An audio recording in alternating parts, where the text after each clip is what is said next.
এখানে মসজিদে নামাজ পড়ার জন্য আসছেন, তখন এই যে বুড়ির কথা আপনারা শুনছেন, এই বুড়ি পথে গিয়ে কাটা দিতেন এই রাস্তায়।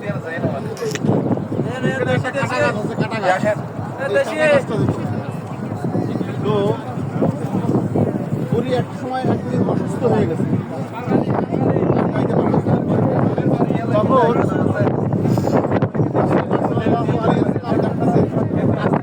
কাটা নাই কেন, বুড়ি কি অসুস্থ, বুড়িকে দেখার জন্য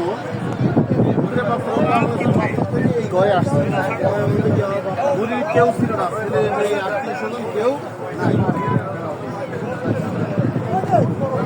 সেটাকে বুড়ি বিছানায় শোয়া, অসুস্থ মানুষের ঘরে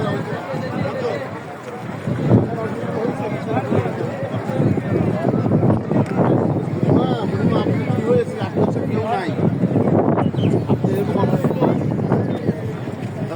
নিজে লতা পাতার মাধ্যমে তাকে চিকিৎসা হতো, তাকে চিকিৎসা করলেন, সেবা যত্ন করলেন, দাওয়াইলেন, আল্লাহ সে ভালো হয়ে ওঠে।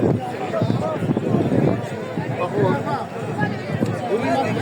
কথা হলো কাটা কেন সে শুনছে মোহাম্মদ নামের একজন লোক, সাল্লাল্লাহু আলাইহি ওয়াসাল্লাম, একজন লোক, সে নাকি দুষ্ট, এই দেশকে শাসন করতে চায়, সে নাকি নবুয়তির দাবিদার।